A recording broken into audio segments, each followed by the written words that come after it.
நிஜ வாழ்க்கையோ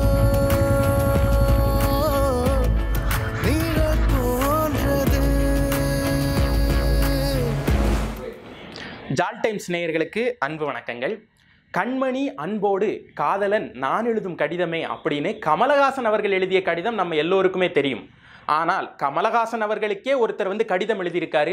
அந்த கடிதம் இன்னைக்கு வைரலாக பேசப்படுது. அந்த கடிதத்தில் என்ன இருந்தது, அந்த கடிதம் என்ன மாதிரியான ஒரு அரசியல் அப்படிங்கிறது தான் நம்ம இன்னைக்கு பார்க்க போகிறோம். முதல்ல அந்த கடிதம் யார் எழுதுனா அப்படிங்கிறத நம்ம பார்க்கணும். அந்த கடிதத்தை எழுதியவர் ஓய்வு பெற்ற எஸ்ஐ புகழேந்தி அவர்கள். இவர் திருத்துறைப்பூண்டி தொகுதியில் கடந்த சட்டமன்ற தேர்தலில் சுயேட்சையாக நின்ற ஒரு வேட்பாளர். அவர் இந்த தடவை மக்கள் நீதி மய்யம் கட்சி நாடாளுமன்ற தேர்தலை எதிர்கொள்ளப் போகுது. அதே நேரம் மன்றத்து உறுப்பினர்களிடமும் பொதுமக்களிடமும் நாங்கள் எல்லோரிடமும் விருப்ப மனுக்களை பெறுகிறோம். யார் வேண்டுமானாலும் இந்த தேர்தலில் எங்கள் கட்சி சார்பாக போட்டியிடலாம், தகுந்த வேட்பாளர்களை கட்சி முடிவு செய்யும் அப்படிங்கிற அந்த அறிவிப்பை ஏற்று இவரும் நாகை பாராளுமன்ற தொகுதியை விருப்ப மனுவில் கேட்டு நான் நாகை நாடாளுமன்ற தொகுதியில் நிற்கணும் அப்படின்னு சொல்லிட்டு 10,000 ரூபாய் கெட்டி அந்த விருப்ப மனுவை மக்கள் நீதி மையத்தில் விண்ணப்பித்திருக்கிறார். விண்ணப்பித்ததிலிருந்து மக்கள் நீதி மையத்திடமிருந்து எந்த ஒரு ரெஸ்பான்ஸும் வராததனால் அவருடைய தொகுதிக்கு உட்பட்ட மக்கள் நீதி மைய ஆளை கேட்டிருக்கார்.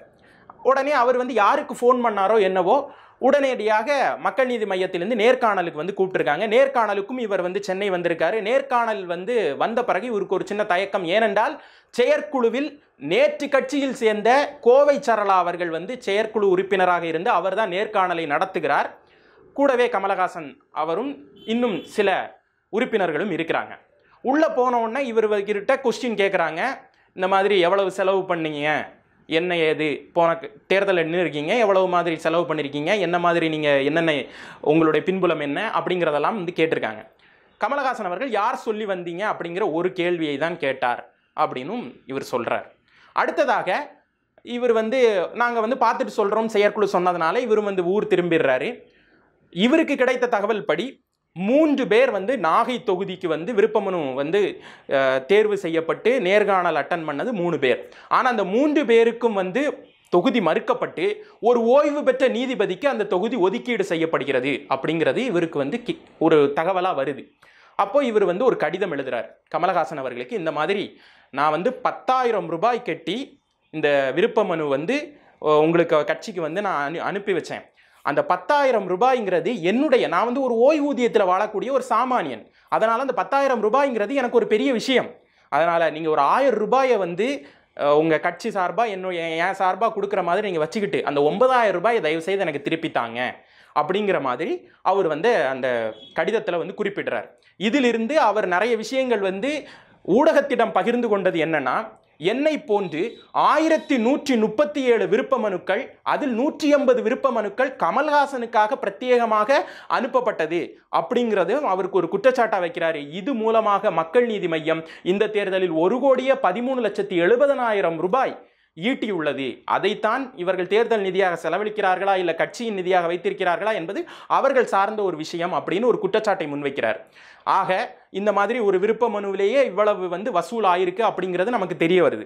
இதை தாண்டி இதெல்லாம் ஒரு பக்கம் ஒரு குற்றச்சாட்டாக இருக்கிறது. மன்றத்து உறுப்பினர்களுக்குமே தொகுதி மறுக்கப்பட்டிருக்கு அப்படிங்கிறதும் கட்சியிடையே ஒரு சலசலப்பை ஏற்படுத்தி இருக்கிறது. தொடர்ந்து மக்கள் நீதி மையத்தில் ஆரம்ப காலத்திலிருந்தே செயல்பட்டு வந்தவர்கள்லாம் கட்சியை விட்டு விலகி போறதை நம்ம பார்த்துக்கிட்டு இருக்கோம்.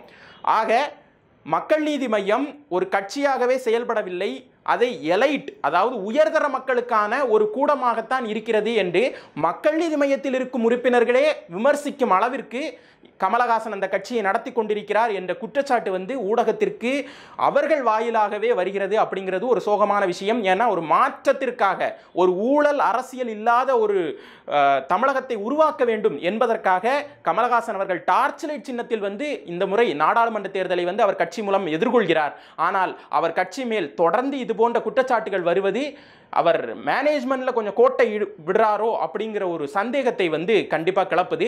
அவரை சுற்றி இருக்கக்கூடிய அந்த எலைட் சமூகம், ஏன்னா பார்த்தீங்கன்னா 90% வேட்பாளர்கள் ஓய்வு பெற்ற நீதிபதி, IAS IPS ஆஃபீஸர்கள், இது அப்புறம் வழக்கறிஞர்கள், இந்த மாதிரி தான் இருக்குது. சாமானியர்களுக்கு அங்கே வந்து ஒரு எதுவுமே இல்லை, சாமானியர்களுக்கான ஒரு வாய்ப்பே மறுக்கப்பட்டிருக்கு அப்படிங்கிறது வந்து புகழேந்தி அவர்களுடைய கடிதத்தின் மூலமாக தெரிய வருகிறது. கமலஹாசன் அரசியலை கற்றுக்கொண்டு வந்திருக்கிறேன் என்று சொல்றார், ஆனால் அவர் கற்க வேண்டியதும் அனுபவ ரீதியாக அரசியலை புரிய வேண்டியதும் இன்னும் வெகு தூரம் இருக்கிறது அப்படிங்கிறது தான் மக்களுடைய கருத்தா இருக்குன்னு சொல்லிட்டு, இந்த கடிதத்திற்கு கமலஹாசன் அவர்கள் பதில் சொல்வாரா? பொறுத்திருந்து தான் பார்க்க வேண்டும். இதுபோன்ற அரசியல் நிகழ்வுகளை அறிந்து கொள்ள, தெரிந்து கொள்ள மற்றும் பகிர்ந்து கொள்ள ஜால் டைம்ஸ் சேனலுக்கு வந்து சப்ஸ்கிரைப் பண்ணுங்க. இன்னொரு நல்ல நிகழ்வில் உங்களை சந்திக்கிறேன். நன்றி.